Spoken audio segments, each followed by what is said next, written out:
Okay, let's get cracking now on the hips.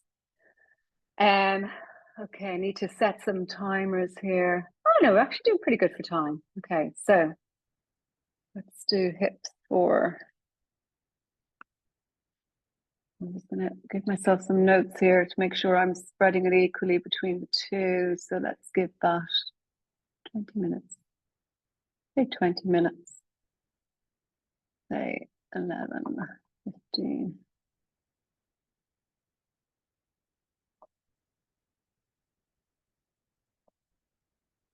Okay, great. Okay, so the hips are a ball and socket joint, a little skeleton. Okay, so here we have, actually, I wonder, should I take this sharing off for a minute? Okay, so can someone give me the thumbs up there? When I have screen sharing, you can still see my little box in the corner, can you? Can you see? Yes, you can. Okay, so that if I do a little bit of demoing with the skeleton, you'll see it in stamp size. Yeah, okay, cool. So here we have my little micro skeleton. So we've got our ball and socket joint here, okay? So here we have our pelvis there. And then that's where, again, it attaches to the spine, which we'll talk about when we get to the spine bit, the sacroiliac joint. And then here we have our femur, okay? And then it's going into the socket there, the acetebulum. Okay, and that's the ball there. And we've all sorts of landmarks here. And all these bony protrusions here are cleverly, even like there's a little ridge there, are cleverly designed by nature to facilitate attachments. Okay, so every little nugget or lump on our bones has a purpose. Okay, I'll go back to sharing.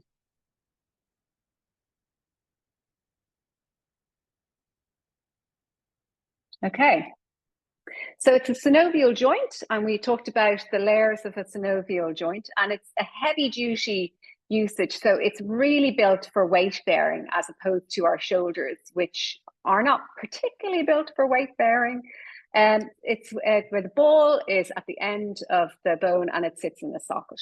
It's a synovial, so it has a capsule. So a capsule, like I mentioned before, it's like an open-ended sock. So it's like a leg warmer that attaches on either side of the joint and it secretes fluid. So a joint, they're very lubricated things. And as you can imagine, we see the skeleton, we see it looks so strong and chalky, but obviously inside us, it needs to be so amazingly lubricated to facilitate this 100 plus years of movement, okay? They're made to be, they're durable, to take the force of gravity and body weight. It's a much deeper a deeper joint than the shoulder. So again, if you have a look at it there, let's bring it up close. It's a much deeper, and the ball goes much further into it as opposed to the shoulder, which we'll come to in a second. It's much more floaty joint, and the actual socket, is just sitting on the side of the scapula there. It's very shallow, which gives it more movement, but more susceptible to injury. Okay, it gives it slightly less mobility. That's the shoulder. Yeah, different than the shoulder one. Great stability in the hip socket. So now I'm going to demo this because, again, this will give you a good picture of how the spine and the hips work together. Okay, now I know I'm only small there, but I don't want to take you off screen sharing. So tightness at the front of the hips there, okay? If you can imagine this muscle here shortening, it pulls the pelvis forward if this muscle is short, which creates a deep curve in our lower back there. It creates, us to tilt, it tilts the pelvis forward, causing the lower back to overarch there, and the upper chest to puff, and the head has to tilt back, okay? So when something happens here, there's a knock-on effect. I know I'm kind of exaggerating it here, but there's a knock-on effect in the spine, in the whole spine, when the pelvis is out of whack. And then this version is where the pelvis is tilting back. If you have a look at my spine there, it's flattening my lower back there. and the back is curved so it can spring against gravity, and that's how it keeps itself it lubricated and everything, and working well without degeneration, is that it's a spring to take the force of gravity. So if you're inclined to posteriorly tuck your pelvis there, so tilting it back, you're getting rid of one of the curves of your spring, and you will, end up really squishing those poor discs on your lower back there. And then you end up with the crunched or the rolled shoulders, because there's a knock-on effect. If you're not perfectly stacked, it means that something has to take the effort to get you to work upright against gravity, and the back again will tilt, or the neck will tilt. Okay, so balance and harmony in the hips brings unity to the upper and lower body, because again, stuff going on in the hips can affect your knees as well. Okay, so they like to be perfectly stacked between the feet and the shoulders. And lovely, again, I'm sure you do it already, but start the class, get them to stand, eyes open or closed, stack feet, ankles, knees, hips, shoulders, okay? Everything stacked, and then slide their head back onto their shoulders. A little bit of posture awareness. Okay, the bones. So here we have the pelvis is, again, they're the fused. Remember we talked about the fused joints. Pelvis is made up of 3 bones, and then you've got your femur, which is the leg bone. Okay, and then the ball at the top is called the head of the femur, and it goes into the socket called the acetabulum. Okay, so lots of landmarks there for you. There's your sacroiliac, which is an important one in yoga. It's one that we are inclined to aggravate. I can speak from experience. Okay, it's got ligaments, so it's got a little bit of movement, and it's very easy to not easy. It took me an awful long time to damage my sacroiliac, but it's definitely a yoga injury that you'll hear about a lot. Okay. Now we've gone through that, so let's just go to a tiny little bit more detail. We looked at flexion, okay? So your flexion there that's your average, okay? So you will have a lot of people who find 90 degrees of flexion is even tricky for them. So imagine somebody lying on the ground. 90 degrees is their leg directly pointing up towards the ceiling. And like a lot of people find that tricky, let alone getting the leg towards their face, okay? And then extension, as we felt in our practice, is definitely 20 degrees. It's not very far, which again makes back bends or poses like wheel and things like that tricky, because there's very little extension in the hip there. Abduction out to the side, adduction, that's from anatomical position, so it's only 20 to 30. It's not much. And internal and external rotation, a little bit more external, but not very much internal. And we had gone through then. So again, I want you to have a look through that chart in your own time there. And you'll notice there's overlaps between them. So it's all the muscles of flexion, all the muscles of extension, okay? And then again, another one that I'm not going to go into huge, so I've written it on each of these. It's just to have an awareness of hip injuries. You're not physical therapists. It's not your job to diagnose or kind of manage people's injuries. But to be honest, for me, well, I mean, this is all what I deal with because I'm a yoga therapeutic specialist. But even before that, it's almost like just a nod of respect, I think, to read through them and be aware of kind of different issues of the hip. And as you grow your anatomy knowledge, you might be able to help them a little bit, but again, it's not your job. They will have been to, your first questions, have you been to a doctor or a physical therapist? And you tell them just to stay out of pain. Now, one thing I would say, which I actually think is particularly with yoga is important, is to understand tendonitis and tendinosis. Okay, so that is where, again, quite prevalent in the world of yoga. So understanding the difference between the two is actually really important. So just to go through it, so tendonitis is where you've inflamed the tendons. So think of the hamstrings, again, a massive big yoga injury, it's even called yogi butt. And that's one I've gathered over the years. So it's gone now, but it takes a long time to get rid of.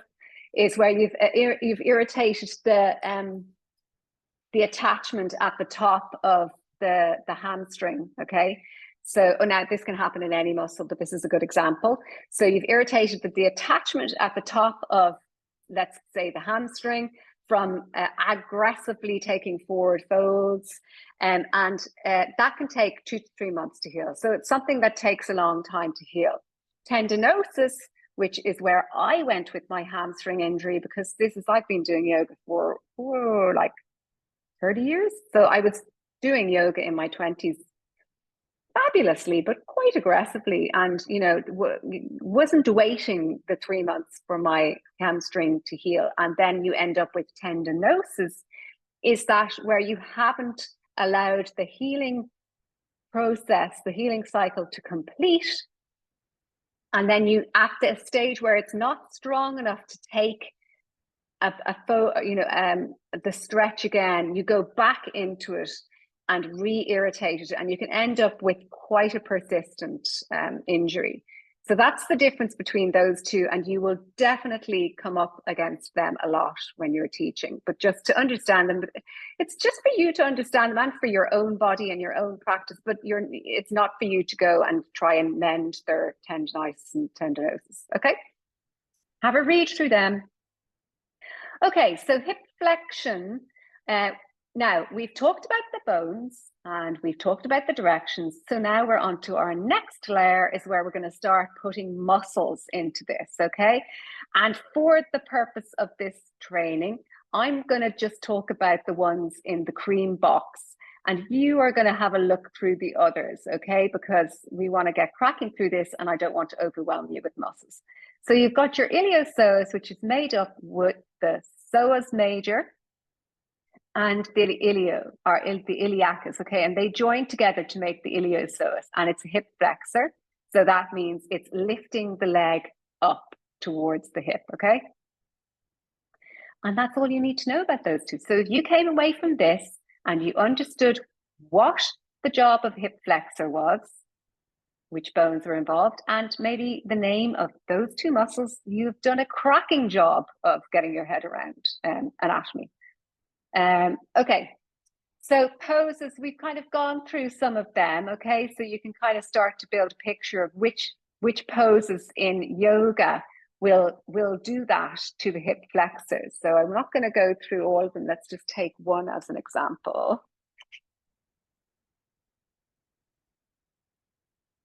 So Uttanasana, even there, I have that on my list. So you see that in my little pic there. You can see that definitely the leg, even though it's not moving up towards the hip, we have moved down towards it. So that is definitely strengthening the front of the hip flexor there. So you're strengthening your iliopsoas and your rectus femoris there, okay, the quadriceps. Okay, let's move on to our next one. So that's hip flexion. So the ones I've talked about is the iliopsoas there, and this big long one, the rectus femoris, okay? And then you can go through the others in your own time. Extension. So now we're at the back of the hip here, okay? And we're going to look at the gluteus maximus and the hamstrings. So all of these here are the hamstrings, okay? 1, 2, 3, these ones here. They all join up to make the hamstrings. And so they're your two main hip extensors. And remember from our other chart, our hip extension is not very much. This fellow probably won't go into even less. So that's hip extension, and it's going to be like 20 or 30 degrees of hip extension. Okay, and then so, oh my God, he nearly escaped. Subjecting being used. How he jumped off, that's a bit of a Halloween spook. He jumped off the back of the chair. Okay, so bridge pose. Let's have a look at that bridge. Here it is.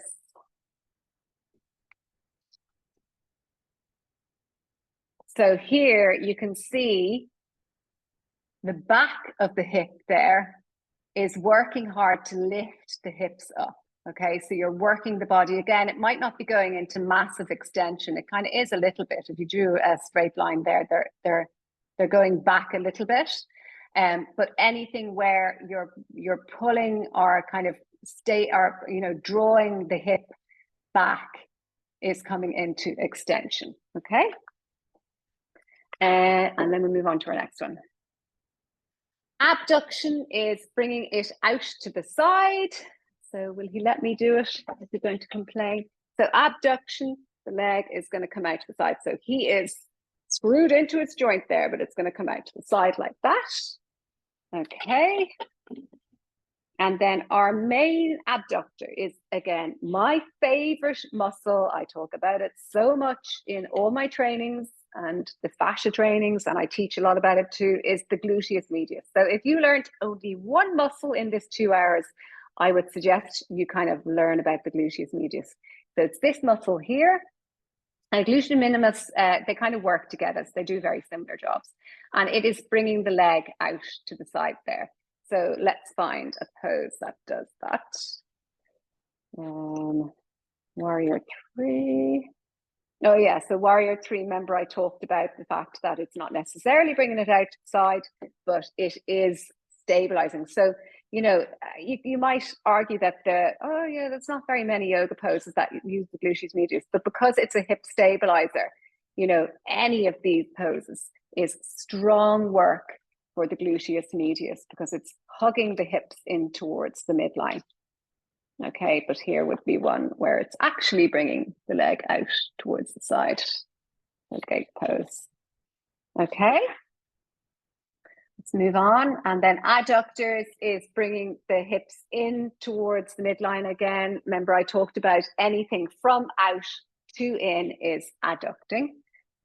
And then you've got, you know, they're nice and easy because they're actually called adductors. And I've highlighted the 3 main ones there. You can see them on the inside. So often called also the inner groin there.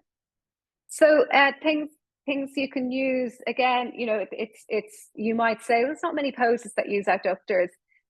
You would have things like your, let's see, again, it's stabilizing. So you're talking about the adductors and the abductors kind of twitching and working together to stabilize the hips. But you can do things like add a brick, back to our chair pose again, add a brick in between the thighs to get them to squeeze the brick to work their adductors. And then a more obvious one would be, what do I have there? Warrior 3, you're kind of using them. But let's see if I can find it. Here we go. So Garudasana, eagle pose, would be the most obvious one where we are squeezing the thighs together and using the adductors. Okay, let's get cracking on. So internal rotation. Again, we've got Garudasana there, and that's, remember, we did it where the bone is internally moving in the socket. And then external rotation, which is it's externally moving in its socket. Let's see, I'll show you one. Vrikshasana, so tree pose. Can I find it? So this would be a one where it's externally rotating, but it's also, you can see, I hope you're beginning to get a sense of it now, it's also in flexion and it's also in abduction. So, you know, poses, this is where it starts to work for you now. So if this is going to be your peak pose, wouldn't it make sense, because we have those 3 things going on there, wouldn't it make sense or start to make sense to you that this is looking like a good warm-up for this, okay? Because the hip is coming into external rotation, flexion, and abduction in both of them. This being a bit more tricky, so you would probably start somewhere in your practice with this, and then there's so many poses where the legs are also in this shape, okay? And then you're moving towards this because you've given them a chance to open their hips up nicely. So you could come into reverse and all sorts of lovely poses. Okay, cracking on. Shoulders, we're doing absolutely fabulous for time. So take a breath. Okay, so similar instruction to the hip, ball and socket joint, synovial joint as well. But as I mentioned before, it's a much shallower joint, okay? There's its little socket there. I'll show you from this side. It's much shallower socket. And it's literally just, here we have our scapula there. Will you sit down for me? The joint, the socket is actually just on the side of the scapula. Okay, so that's important when we start now. Remember that, what I've just said there, because when we start to talk about its potential for movement, remember that, okay, because we're going to start talking about the movements of the scapula. So if you can imagine, if he's moving his shoulder up, okay, eventually the bone will hit the edge of the socket there. So to facilitate more movement, he's not going to move because he's all screwed together. But if the scapula slided across the ribs and moved up, it facilitates for the arm to move up even further. So that's why the scapula is, that's why the shoulder joint is a scapula and bone, is a few different bones. It's to give more movement, okay? Okay, gives it extra mobility.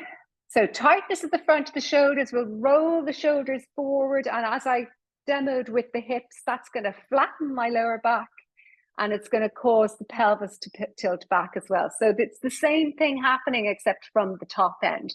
And then tightness in the back of the shoulders, which is kind of less common. We're a lot more like this these days. Will pull the shoulders back, causing the lower back to overarch, chest to puff, and the head to kind of tilt back. Knock-on effects down the spine and into the hips as well. Okay, so I'm going to break it down into the structure of the shoulder joint and then the scapula joint, let's call it. Okay, so we've got the bones. So we have our shoulder blade, which I showed you on my little skeleton.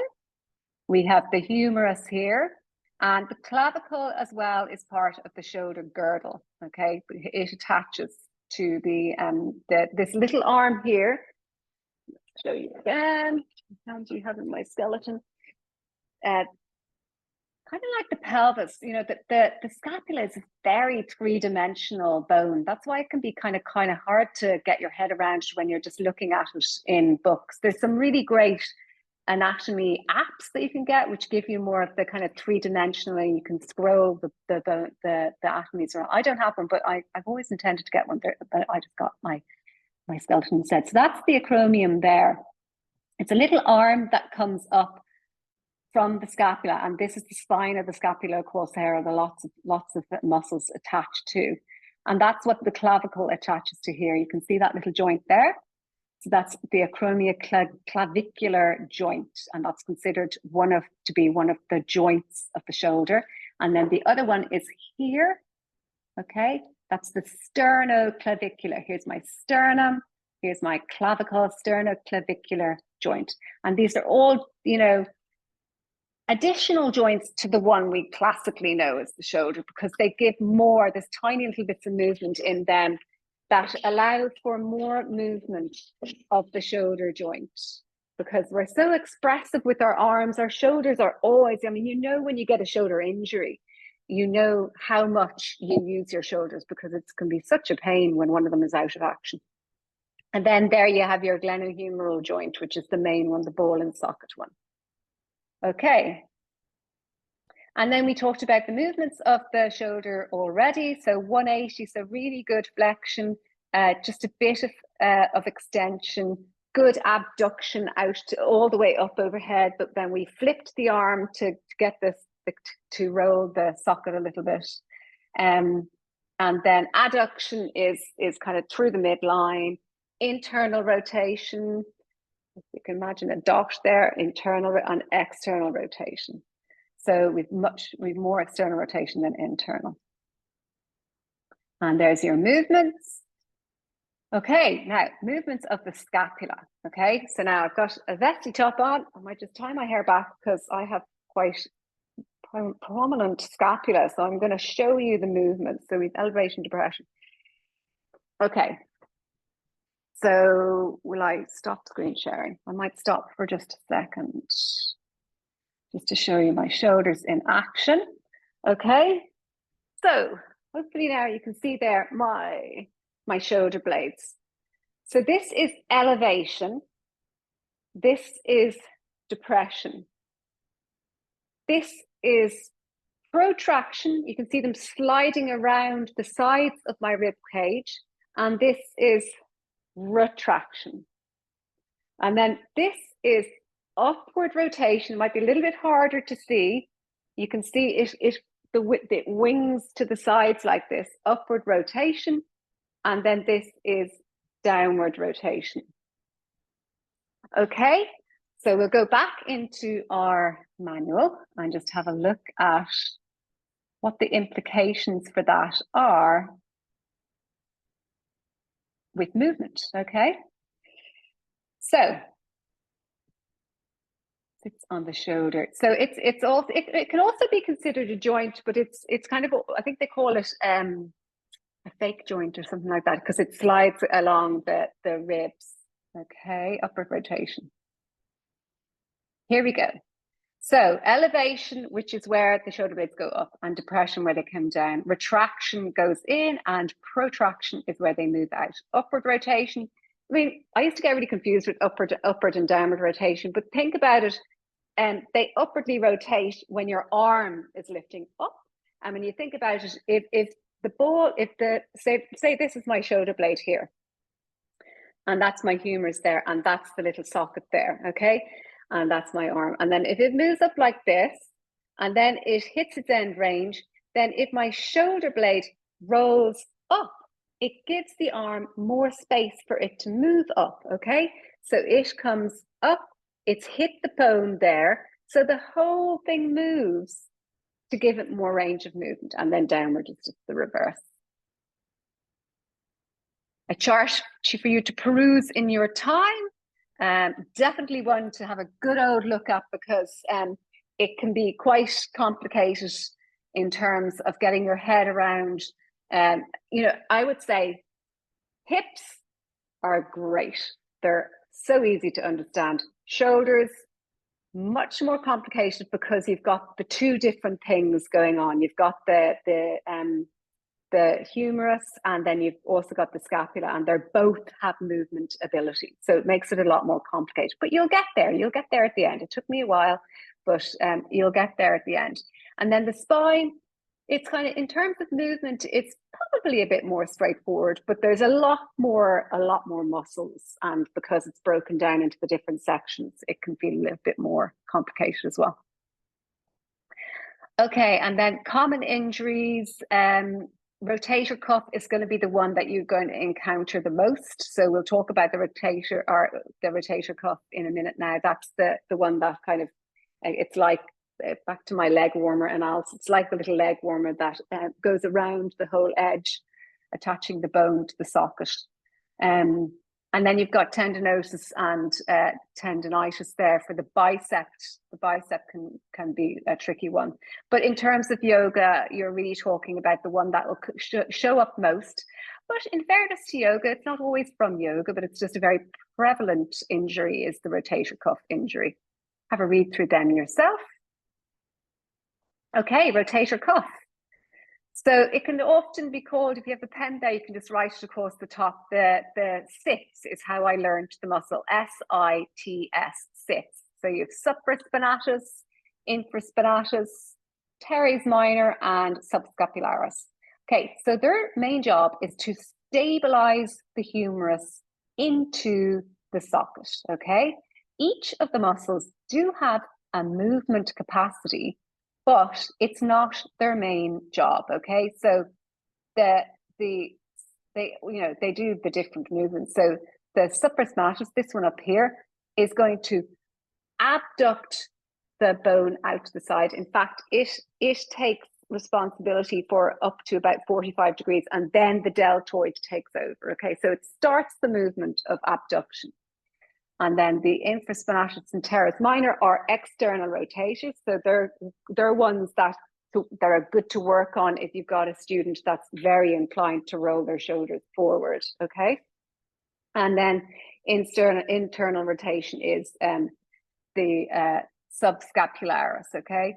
So let's see, do I have that? Yeah, the subscapularis is actually on the inside. So this is the front view, okay? So think about it like this. The front view, the anterior view of the scapula is through the ribs, okay? So that subscapularis is on all of the surface on the front of scapula there. And then those two there, or the second picture there, is the posterior, so the back. That's where all these ones are. So subscapularis is along the top, or sorry, supraspinatus is on the top, infraspinatus teres minor on the back, and subscapularis is on the inside. Okay.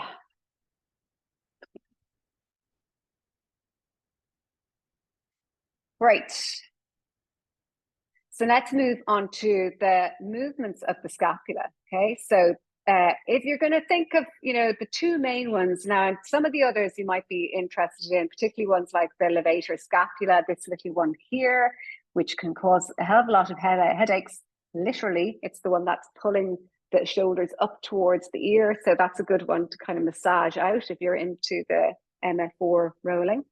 Okay, and then you'll see here that the shoulder movers that will come into play in the next picture are in the blue color, and the scapular movers are in the green, okay? The two main ones that I want you to start to get your head around here for the scapular movements are the rhomboids and the serratus anterior. So there's the serratus anterior there, and there is the rhomboids there, okay? They're dotted, they're on the back, they're underneath the trapezius.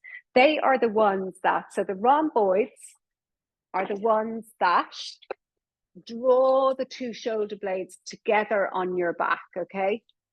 And then the serratus anterior is on the inside of the scapula, and that's the one that protracts, that pulls the shoulder blades apart, and also though has the job of hugging the scapula onto the ribs there to stop them from winging. So sometimes that you'll see this happening to people in, hopefully winging it there, is where the scapula is lifting off the ribs, in particularly in things like chaturanga. So what you need to do is try and get them to hug their shoulder blades onto their ribs there, and that will be using their serratus anterior. Okay, shoulder flexion.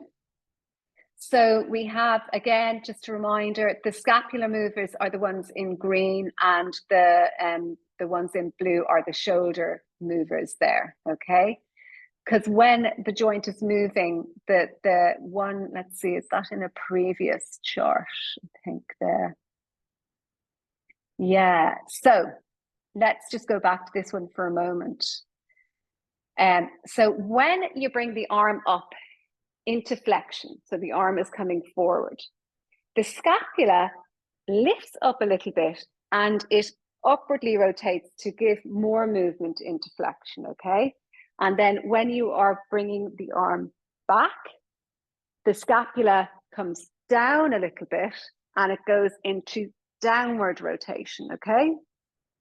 And then abduction, those ones are a little bit easier. I demoed them already. So when I'm bringing my arms out to the side, the scapula is rolling up to allow the arm to move up further, okay? Because think of the sockets on the side. So if it moves up, it allows the arm to move up further.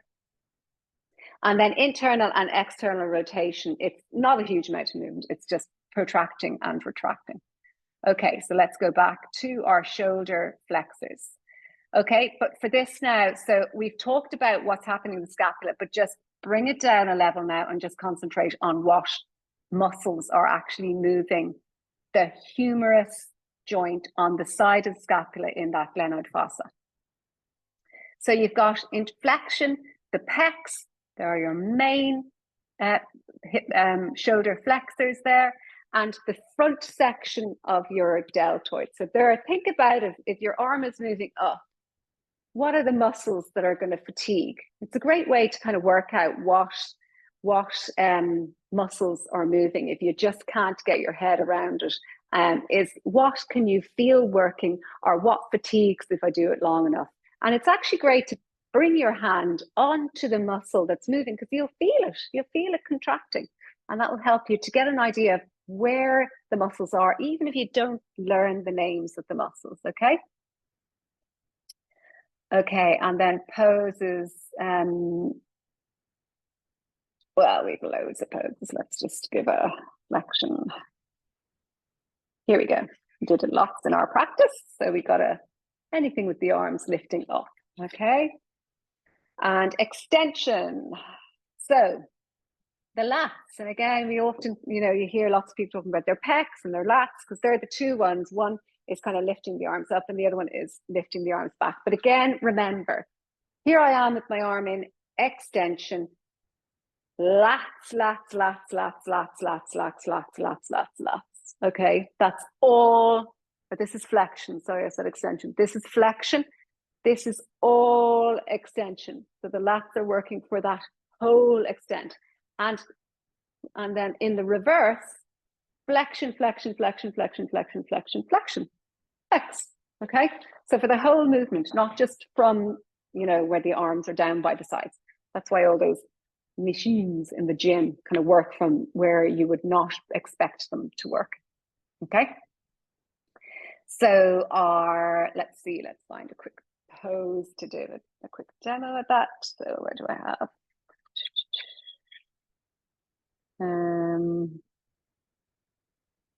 Here. So humble warrior. Do I have it? Yeah, I do have it. So humble warrior or arrowhead. I love arrowhead. Arrowhead is basically, I don't think I have it in my do I have it in there? Yeah, maybe I do. Arrowhead is basically high lunge with the arms behind you. I call it galloping horse or something. Okay. So shoulder abduction then is out to the side. And remember, I talked about supraspinatus, but it's not the main mover. It kind of initiates movement, and then the mid deltoid kicks in. So you've got anterior deltoid or front deltoid, mid, and a posterior deltoid. Okay. Warrior 2. So we know warrior 2, abduction, and then shoulder adduction is the lats and the pecs work for this one. So they both bring the arms down. Okay, so both of them are working. If you think about both from the sandwich of both of them working at the sides to bring the arm down, and you can go past midline there. So Garudasana, again, eagle arms with the adduction. Internal rotation. We've got the lats doing internal rotation and the pecs doing internal rotation, which is a really interesting one because if you've got someone who works out a lot in the gym, often they will have that classic internal rotation of the arms and the kind of monkey posture or gorilla or whatever it is, because they have worked their pecs and their lats a lot. And they haven't worked the kind of the muscles that are going to draw the shoulders back or into external rotation, which is our next slide here. So too much work on the lats and pecs will roll the shoulders forward into internal rotation. So reverse warrior, that was my example there. Let's bring it in, reverse warrior. Here we go. And there's our arm in external rotation. Or sorry, internal rotation. And the next one, external rotation. Okay, so here we have those two little ones, the infraspinatus and the teres minor. So I suppose you could argue, which is often what I think myself when I am trying to correct that there isn't a massive amount of muscle to work in correcting that, so you have to work more with the rhomboids and all the other muscles that are going to pull the shoulder blades back if you have someone that's rolling their shoulders forward. Because it's just, the infraspinatus and the teres minor. There are a few others that will help out there, but not a huge amount. So one of my example poses is reverse warrior. Oh, got that wrong. That's the last one. I have reverse warrior as well. Something going on there. Okay, and Vasisthasana is the arms in external rotation. Again, sometimes they're just stabilizing. They're not necessarily moving. That's probably what I have in mind there. So Vasisthasana. Not going to come up for me, is it?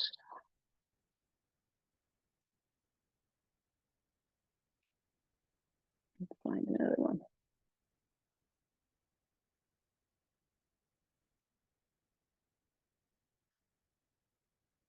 Or upward down. Yeah, upward down, going downward dog. Let's see.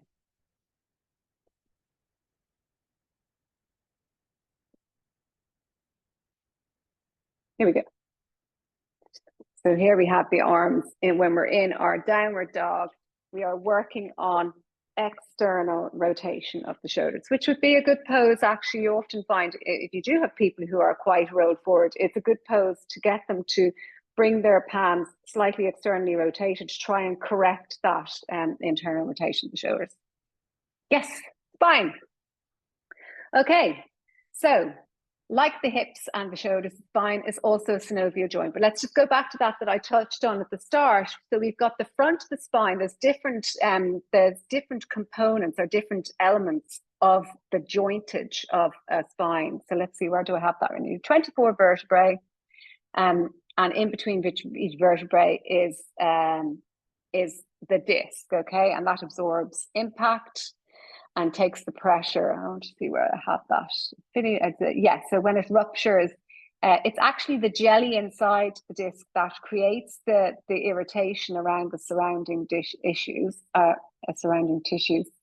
I'm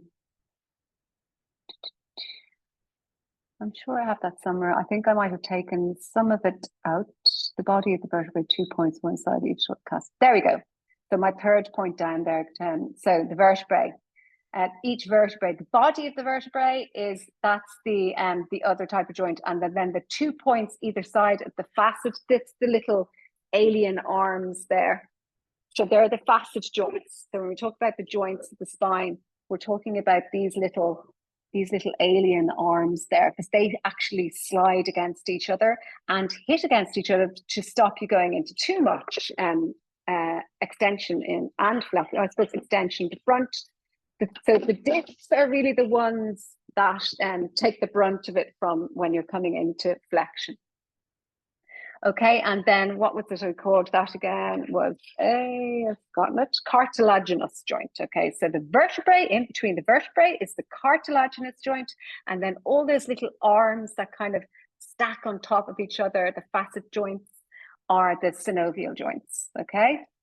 Now we're most vulnerable where, if you think of the spine, you've got the cervical, the thoracic, and the lumbar. Where one turns into the other is where we're most susceptible to injury. So in my experience, you will often find most people's injuries are coming from the points where, sit down again, the points where it changes. So there's my cervical, and when I hit the end of the cervical, injury spot.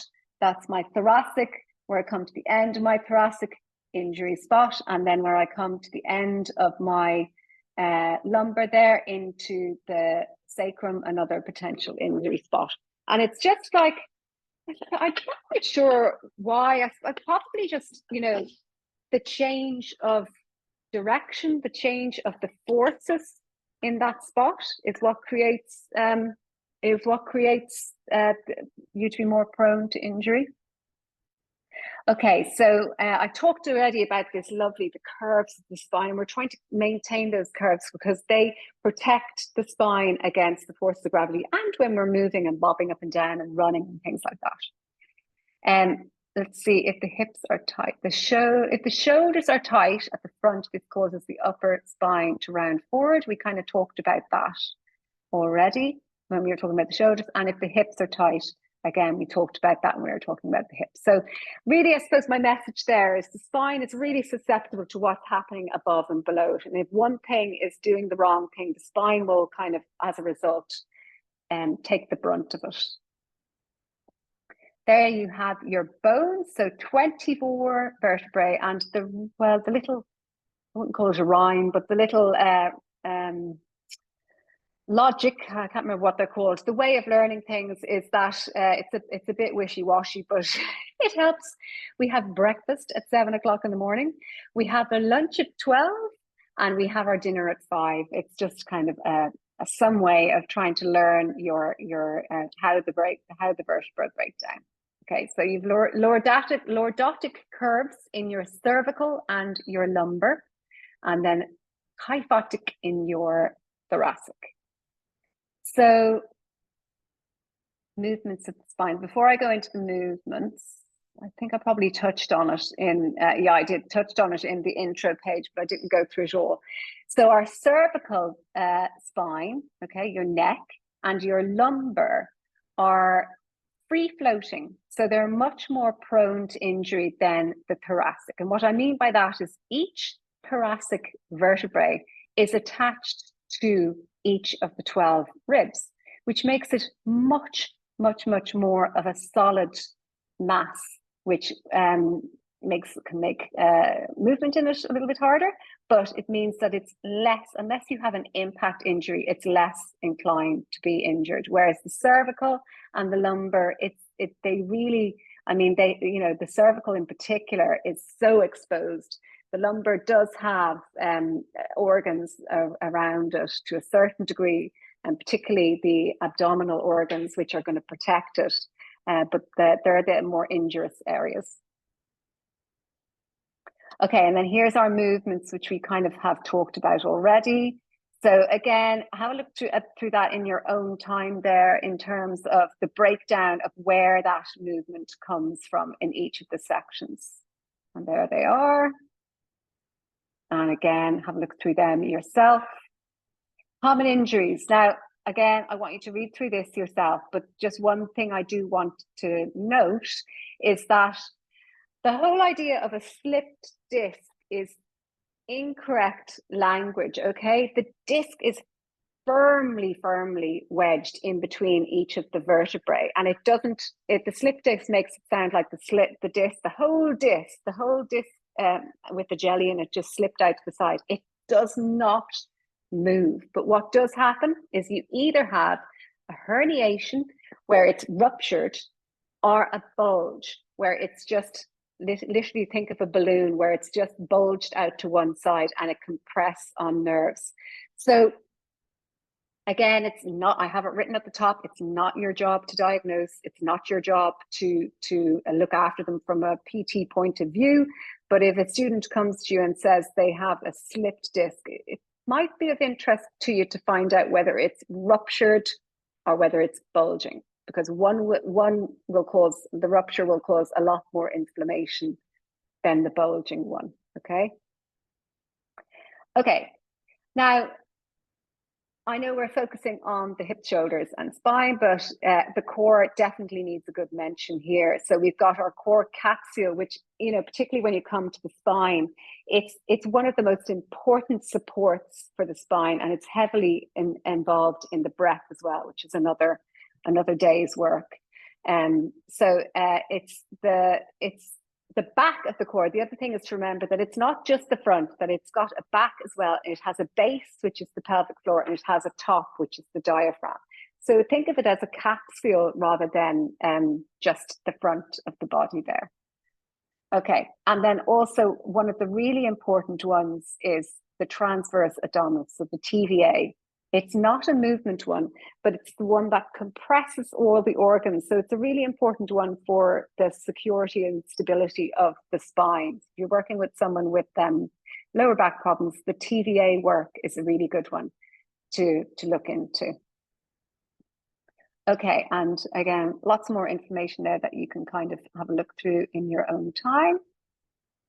Let's crack on into the hip flexors, and the main ones, which are core muscles we're going to look at, is the rectus abdominis, the internal and the external obliques. So internal, external obliques, they kind of, you would think of them as being lateral movers, but when they both work together, it brings the spine into flexion. Okay, so Bakasana. Let's have a look at some of these. So yeah, definitely this would be, I don't have it on the list there, but these type of poses would definitely be ones. I mean, with the core flexion, a lot of the time we're kind of working the core when we're working our spine. We're not necessarily doing crunches in yoga, but it's more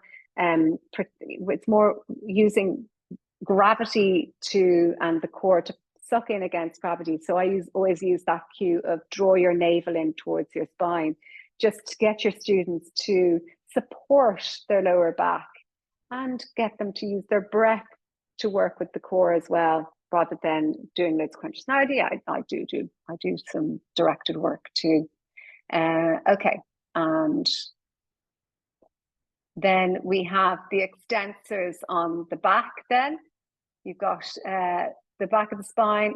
There is more of them, but I didn't want to overwhelm you. So definitely a lot more of these little ones. It's much more harder to illustrate. And these ones are broken down into it's more of a collective word. So you can see there it's a collection of 3. And they come all the way down the spine. Okay.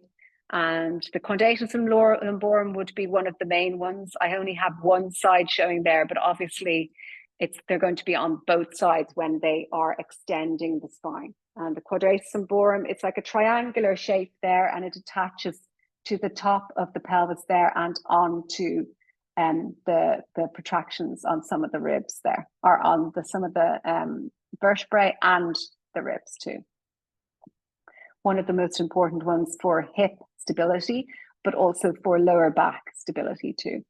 Let's see some of the poses. So poses that stretch and poses that strengthen. Oh, that's why I was getting confused. I was looking at some of the stretch ones, and then so I'm talking more about the strengthen ones when I was giving you demos. Okay, so let's see. Salabhasana is a great one for strengthening the back. Let's see, can I find it? One of my favorite ones. And another one that's really great for strengthening your lower back is Ardha Uttanasana. So half forward fold is one that I use a lot. Here he is. I love this pose. So there's loads of different versions you can do for that with the arms and, you know, the legs. You can bend the legs. So just lots of different ways you can work that pose. It's a great one for correcting the posture, and it's really strengthening for the spine extensors. Okay, and then spinal rotation. So mainly internal and external obliques. You have a few other ones there as well, but we're going to mainly focus on those 2. Okay, and then one poses that strengthen them is really any of twisting poses. So you've got let's see, Parvita, any of the Parvita. Utkatasana, so any of the twisting ones are great for strengthening the spinal rotators. Now laterals, we talked about the quad. So single-sided quad is a lateral bend, and single-sided internal and external oblique is a lateral bend. Okay, and then let's have a look at a sample there. Parasvakonasana would be a good one. Do I have it there? I do. Yeah. So that would be a side bend, a lateral flexion of the spine. Excellent. So we're doing really well time-wise. We have gone through it all. I hope your heads aren't spinning. Don't forget now, watch this and rewatch this as often as you like. So how to apply this to your practice, okay? So I'm going to really briefly go through how does this come into play when you're building your sequences. So I do a sequencing workshop too. I can't remember, did some of you do it? Oh yeah, Liz thinks some of you have done it, but I don't think they're on the live here. And that will go into all in great detail, which if you're interested in that, I will probably do the next one at the start of next year. I think I'm due to do my next one. So that's all about smart sequencing. So the 3 main ways that I sequence is body, mind, and spirit. So for this, obviously, we're going to focus on body. And within the category of body, we're going to focus on muscles, and I'm going to focus on a muscle group, okay, and an action. So let's put that into action. Here we are. So when you are building your sequence, you brainstorm. So you pick out, I have picked my pose. Let's go to my sequence there, my brainstorm. So I picked the strengthening hip abductors there as my sample sequence. And I used Warrior 2 as my peak pose, okay? So the hip abductors, my gluteus medius and my gluteus minimus are the muscles that I'm working on here, okay? So I go through the list of what needs to be stretched. And so I picked my muscle, I pick a pose that works that muscle, and then I break that pose down to work out what needs to be done to get my students to that pose. Now, you can go a little bit wider as you're building the sequence than just the targeted muscle, because you still want them to be able to do the rest of the pose too. So let's look at what we have here. So I chose hip abductors. I'm strengthening them. I chose warrior two because we know that the hip is in abduction. It's also in flexion and external rotation. So what needs to be stretched to get me into warrior two? Where's warrior two? Here we go. So here we go. So what needs to be stretched? My shoulders need to be stretched. My arms, my hip flexors, because this hip is going into extension there. My glutes of that lower glute there is being stretched. My quads, this quad is being stretched, and a little bit of hamstring as well, because this hamstring here on the front leg, I hope I'm pointing the right bit, the front leg is being stretched. And then what needs to be strengthened? Oh no, sorry, hamstrings isn't strengthened. The shoulders again need to be strengthened, or often they need to be stretched and strengthened. The arms, the hip flexors needs to be strengthened because this hip flexor here is strengthening. The glutes, this back glute, I would say, but this front glute too, because it's stabilizing. It's like, so you could call that eccentrically stretching, because yes, it's been stretching, but it's contracting to hold you in that space, to hold you in that, you know, not particularly anatomical, easeful pose. Okay, that's why it's strengthening. Glutes and quads, this, you know, front quad is, the back quad is being strengthened. And then hamstrings. So I have the hamstrings on that one because that back hamstring is kind of being strengthened there. Again, you could say the front one is as well. I know it starts to get very confusing, but you know, it's not quite as simple as it's stretching or it's contracting, because you can be contracting or you can be stretching, but also kind of think of it like, you know, it's kind of wobbling, trying to keep you in space. So it's not easily stretching, let's say. It would be easily stretching if you were doing restorative or maybe even yin or something like that. Okay, now let's see how we're doing for time. I'll just quickly go through this because I'm going to give you an option to do homework, which is going to be a sequence. So I'll just quickly go through this, but you have it all in your manual there. And so we're looking at what are the actions of the pose. It's a standing pose.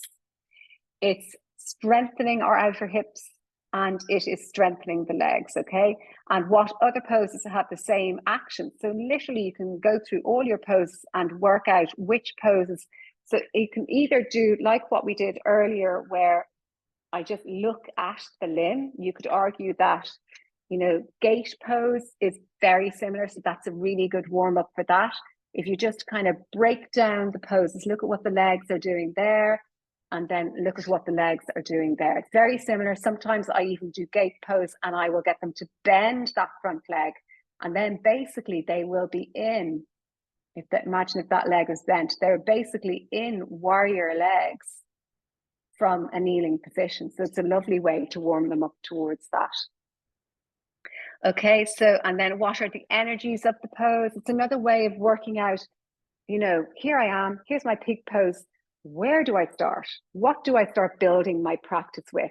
So you start pulling in poses that have similar shapes anatomically. You start pulling in poses that have similar energies, okay? So that you gradually build them up towards their peak pose.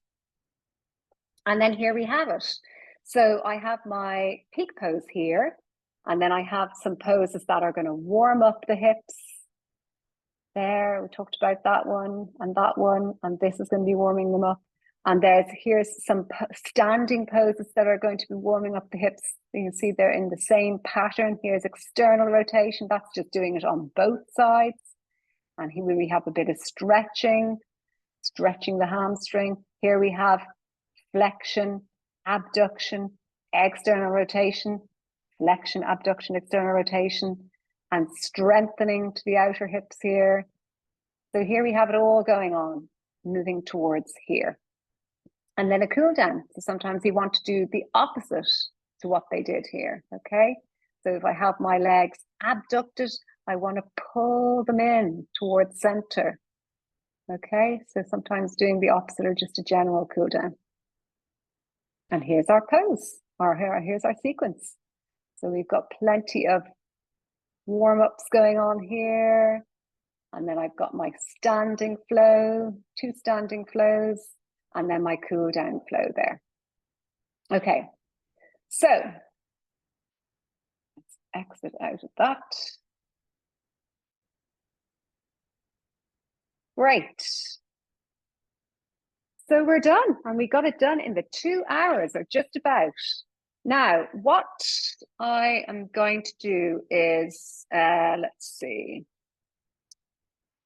I'll talk about the homework maybe. Oh, no, before I want to do that. So I'm going to send you an email with the homework on it. I won't waste time doing that. I wanted to show you some of my books, and then I'm going to switch off the recording. I'll do some live questions with you guys, and anyone on recording, you are going to email me with questions, as many as you have, okay? So this is doesn't end here. If you need more, I am here to help you. And the homework, I know I'm going to give you a week to do it. It's going to be creating a sequence. Again, all the details will be in your email when I send you through the recording. And I really want you to do stick men, okay? Because you have to get your head around stick men, and it's a good opportunity to force you to do that. And I suggest you do it similar to how I did it. You have 1 line of warm-up, 2 standing sequences, and then a cool down underneath. So use my example in the manual to guide you through. You're going to pick, I'm going to give you a choice of 2 things to do, and try and do it. It's a brilliant opportunity. I know it's daunting, but like I do this when I do the smart sequencing, I get them to submit homework, and I kind of feel for the people that don't get it together to submit it, because it's a great opportunity to get someone to put eyes on it. I've been doing this for years, and it will be constructive. I'm not going to tell you it's all rubbish. It'll be very constructive, and it's a good opportunity for you to get some ideas for where to go with your sequencing. Now, I have loads of anatomy books, so I'm just going to give you just a quick look at some of the ones that I use, okay? Now, skeleton is really handy, but you know, you might not be at that stage yet. These 2 I actually find, these are my newest purchase, and I know they're backwards there on screen, but I actually find them really handy. Probably because, you know, obviously I like an old hard idea. So, and I, again, you know I'm a complete anatomy geek, but I will just sit down as a way to relax. And I will just, that's probably not a good example because it's a hand. You know, I'll just pick these out and just go through them. And it's kind of, you know, it's got all the bones and the joints. So you've got your bones here, and it gives you the names on one side and just the pictures on the other, so you can learn them. So that's kind of more the flashcards. Number 1, number 2. Maybe if you're only going to buy one of them, the second one would be the better one, because it is it's more about the movements. Okay, so here you've got I want to try and find one that we've actually talked about. Let's see. The hand, the erectors, there we go. Multifidus, the erectors, the costalis, rectus there. So there you have the muscle on one side, and then all the information on the front. So it's kind of similar to what I have given you in my manual, except it's probably every single muscle of the body. So they are really handy. Again, you know, probably at a later stage. So this one probably is the most commonly used for yoga teacher training, and it's great. You know, I have gone through this and used it lots. It's got all of them. It doesn't have, no, sorry, it hasn't got all of them, but it probably has as much as you need to know. Okay, so I'd really recommend something like that. There's the name of the person. These ones are, I used to use them a lot. I don't use them much anymore. they are kind of handy in that, you know, they color code which muscle is stretching and which muscle is strengthening. So yeah, they're great too. I have both of them. So that's just the muscles. The other one is the muscles within the poses. This is another great one. It's on a lot of teacher trainings. Again, it's talking about the muscles within the poses. So it's just easier to start to build up a catalogue of, in that pose, what muscle is actually working in that pose. Okay.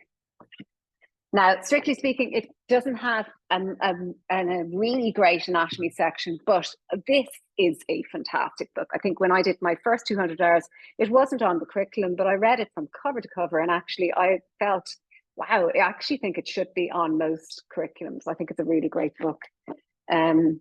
This one is a newer one that I did their physiology online course, which I found great. Now, again, it doesn't have, it's not going to go into the muscles much. It's more physiology, but it's great for nervous system, lymphatic system, and all that kind of stuff. And then I showed this one to you at the start. Again, it's vast, but if you really get into anatomy, it's a great one. It's one that's used a lot. In fact, every time you go to a doctor or a dentist, they all have it. So it's more medical because it's really, really vast. But again, at my stage, I suppose it's handy to get a good visual of the kind of medical version of it. Okay, sorry, see a little chat there. Okay, so I will have to go. Great, that's someone just had to head there. Okay, so that's us done. Thank you for joining me. I'm going to close off the recording now, and then guys, if the guys who are live there can stay on if you have a few questions for me. So, and for the people who are doing recording, or in fact you guys, if you're rewatching and you come up with a question, please do email me, and I am dying to see all your homeworks in a week's time. Okay, see you again soon.